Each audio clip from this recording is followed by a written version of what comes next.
जय हिंद to all my respected aspirants on behalf of Govila classes. मैं आप सभी का स्वागत करता हूं। जैसे कि उत्तराखंड की जो हमने सीरीज चला रखी है करंट की, जिसका जो एंगल होता है वो 360 डिग्री का होता है। और आप जानते ही हैं 360 डिग्री क्यों होता है, बिकॉज न्यूज आपकी एक रहती है पर उससे जुड़ी हुई सब बातें हम आप तक पहुंचाते हैं, राइट। तो आइए शुरू करते हैं। तो शुरू करने से पहले एक कलाम साहब का एक कोट देख लेते हैं। Creativity is seeing the same thing but thinking differently. Creativity क्या होती है?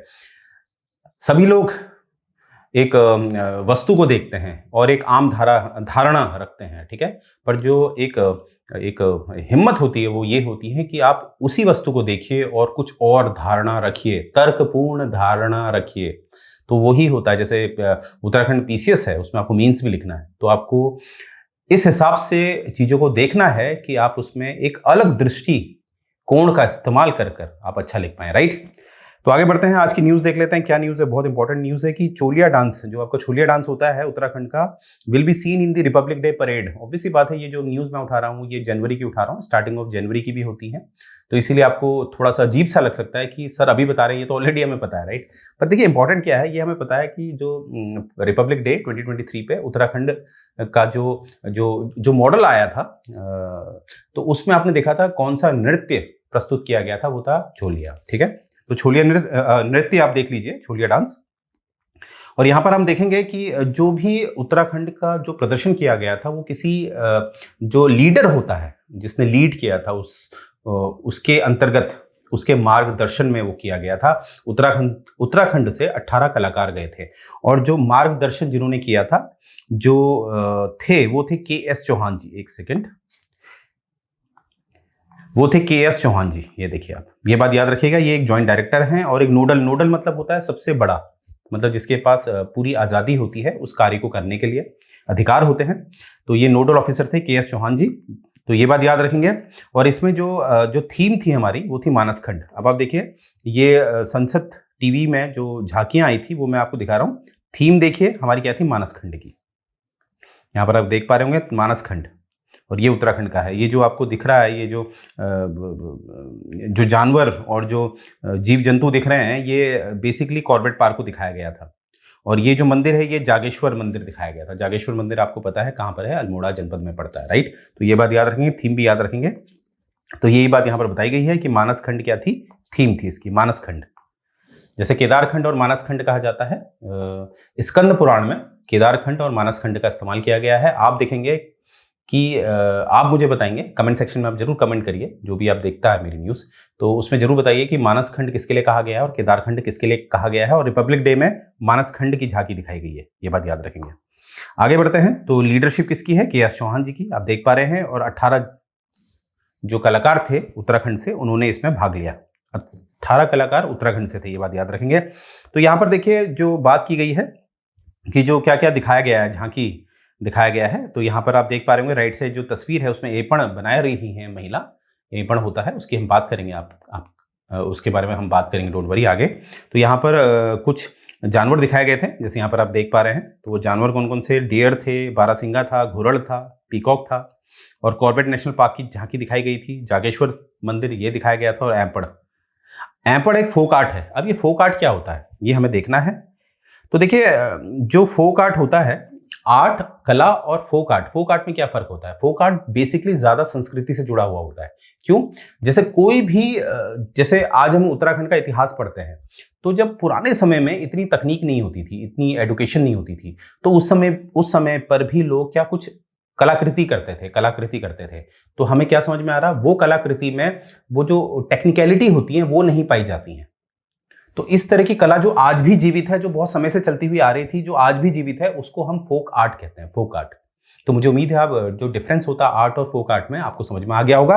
तो जो एपड़ बनाने की जो कला है, ये एक फोक आर्ट कहलाती है। और जो छोलिया, ये जो नृत्य है, ये भी एक फोक आर्ट है। इसीलिए जब आप ये नृत्य को देखोगे तो आपको टेक्निकलिटी नहीं दिखेगी, है ना, क्योंकि उस समय से ये आता हुआ, इतने पीछे से ये चलता हुआ आ रहा है।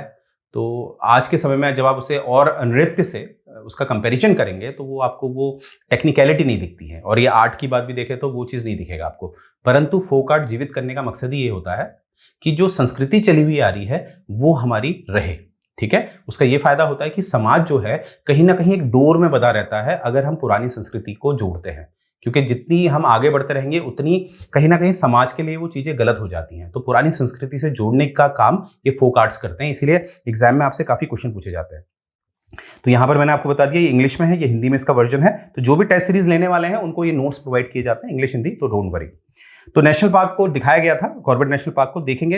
ये स्थापित हुआ था 1936 में स्थापित हुआ था, तब इसका नाम क्या था, हेले नेशनल पार्क। क्या था, हेले नेशनल पार्क। और ये 1957, जैसे आप कहेंगे सर इसके लिए तो 1955 से 56 में इसको चेंज किया गया था। जो वित्तीय वर्ष होता है 1955 से 56 में इसका नाम परिवर्तित किया गया था। तो इसीलिए हम ज्यादातर क्या दे देते हैं, 1957 में इसका नाम परिवर्तित करके जिम कॉर्बेट पार्क रखा गया, राइट। ये बात याद रखेंगे। स्टार्टिंग कहां से हुई, हेले नेशनल पार्क 1936, और 1957 में इसका नाम परिवर्तित हो चुका था 1955 और 56 के दौरान नाम परिवर्तन की प्रक्रिया चल रही थी, और 1957 में नाम परिवर्तित हो चुका था, जो आज भी है। अच्छा, आगे देखेंगे इसका जो क्षेत्रफल है वो 520 स्क्वायर किलोमीटर के आसपास है। 520 यानी कि आप इसको एग्जाम में कैसे लिख सकते हैं, मोर देन 500 किलोमीटर्स। ठीक है, ये इसका क्षेत्रफल है। आगे देखेंगे जागेश्वर मंदिर, ये आप देख पा रहे होंगे। देखिए इसमें मोर देन 100 टेम्पल्स हैं। जागेश्वर जो है आपकी अल्मोड़ा जनपद पे पड़ता है, तो ये कुमाऊं क्षेत्र में पाया जाता है, और ये लगभग 36 किलोमीटर दूर है, जो अल्मोड़ा शहर है वहां से, और नैनीताल से ये 101 किलोमीटर दूर पड़ता है। हालांकि ये आपको मीन्स में लिखने की जरूरत नहीं है, ये एक इन्फॉर्मेशन के लिए, राइट। जागेश्वर बस इतना पता होना चाहिए कौन से जनपद में है, ये है अल्मोड़ा जनपद पे, राइट।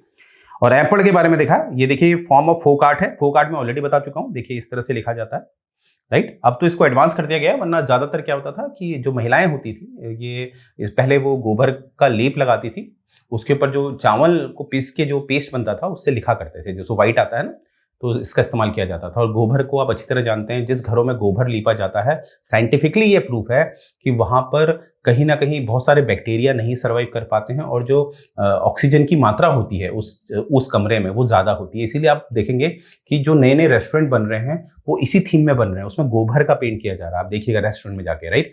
तो देखिए कहीं ना कहीं जो प्राचीन चीज़ें हैं हमारी, वो आज हमारे काम आ रही हैं। और ये जो हमारा छोलिया नृत्य है उसका आप देख लीजिए, dance from that originate in Kumaon क्षेत्र। जैसे उत्तराखंड को दो भागों में, दो मंडलों में विभाजित किया जाता है, गढ़वाल और कुमाऊं। तो जो छोलिया नृत्य है ये है कुमाऊं क्षेत्र का, कुमाऊं रीजन का, ठीक है। और ये ज़्यादातर बहुत जो अलग अलग फेस्टिवल्स होते हैं उसमें इसका इस्तेमाल किया जाता है। जो भी सेलिब्रेशन है, शादी ब्याह होते हैं, तो वहाँ पर भी ये किया जाता है इसका इस्तेमाल, राइट। और जो छोलिया नृत्य है, ये बात याद रखेंगे, केवल इसमें पुरुष शामिल होते हैं, पुरुष, राइट। छोलिया से इस परफॉर्म मेल डांसर, ये आप देख पा रहे होंगे, ठीक है। तो ये बात याद रखेंगे कि सिर्फ इसमें कौन नृत्य करता है, पुरुष, ये बात याद रखेंगे। और इसमें किस किस का इस्तेमाल किया जाता है, जो यंत्र इस्तेमाल होते हैं वो ढोल होता है, दमाऊ होता है और तुर्री होता है, ठीक है। अब आप एक बार रिसर्च करेंगे तुर्री क्या होता है, दमाऊ क्या होता है, ढोल क्या होता है, ठीक है, आपको मिल जाएगा इसका आंसर, राइट। तो यहां से देखिए ये बात आपने याद रखनी है। और यहाँ पर आपको दिखेगा कि एक तरह का जो तलवारबाजी होती है, मतलब जो भी इसमें भाग ले रहे होते हैं, जो ये कलाकार होते हैं, ये आपस में जो तलवारों से एक युद्ध की जो कला होती है वो भी प्रदर्शित करते हैं, राइट। तो ये बात आप देख लीजिएगा, राइट। तो यहीं से मुझे उम्मीद है आपको पसंद आया होगा। और देखिए ऐसा होता है टेस्ट सीरीज लेने का फायदा क्या है, देखिए महक स्वामी मैम है जिन्होंने टेस्ट सीरीज लेना नहीं छोड़ा था यहाँ से। पहले ये SDM नियुक्त हुई थी, हरियाणा सिविल सर्विसेज क्रैक करके, फिर इन्होंने यहाँ की टेस्ट सीरीज लेना ही शुरू किया, और आज ये एक IPS अधिकारी हैं। तो मुझे उम्मीद है आपकी जो सोच है वो यहाँ तक है, राइट। और देखिए ये जो MCQ आएगा आपके पास, प्रयास, वो फ्री में आएगा, ठीक है, उसमें काम चल रहा है, क्योंकि अब नोटिफिकेशन आ चुका है तो हम सीरियस हो गए हैं। और अभी आपके पास जो अवेलेबल है वो है टेस्ट सीरीज, प्रवर, अपर और लोअर के लिए आपके पास टेस्ट सीरीज अवेलेबल है, जो इंडिविजुअली आपको पड़ती है 999 रुपए की, और दोनों को साथ लेते हैं तो ये पड़ती है 1499 की। और पर्सनली आई एम सेइंग आपने टेस्ट सीरीज जरूर लेनी चाहिए। देखिए जिस प्राइस में रखा गया है उस प्राइस में तो आप अगर कहीं खाना खाने जाते हैं विद फैमिली, बिल ज्यादा आता है। ये तो आपका भविष्य बनाएगा, ये मेरा वादा है, ठीक है। तो आपको बहुत कुछ सीखने को मिलेगा, और उत्तराखंड से ही नहीं, आपको एक मेंस राइटिंग लिखना आ जाएगा, वगैरह वगैरह, ये चीजें जो सब पेपरों में आपको काम आएगी, ठीक है। जो भी हमें चाहिए होता है एग्जाम वाइज वो सब आपके काम आएगा। तो यहाँ पर से हमारा जो टेलीग्राम चैनल है जिसमें आपको डेली अपडेट्स मिलते हैं, इंपॉर्टेंट इंफॉर्मेशंस मिलती हैं, वो आपने इस टेलीग्राम में, इस चैनल में जुड़कर इसका एक भाग बनना है, ठीक है। जब आप हम जो इंपॉर्टेंट अपडेट्स होते हैं या जो PDF फॉर्मेट में जो हम मैगजीन्स बनाते हैं वो इसमें अपलोड कर दी जाती है। तो आप इसमें लॉगिन करिए और डाउनलोड करिए, जिससे कि अपनी तैयारी को बेहतर बनाइए। तो मुझे उम्मीद है आज का ये लेक्चर आपको पसंद आया होगा। तो यहीं से मैं एंड करता हूं। जय हिंद।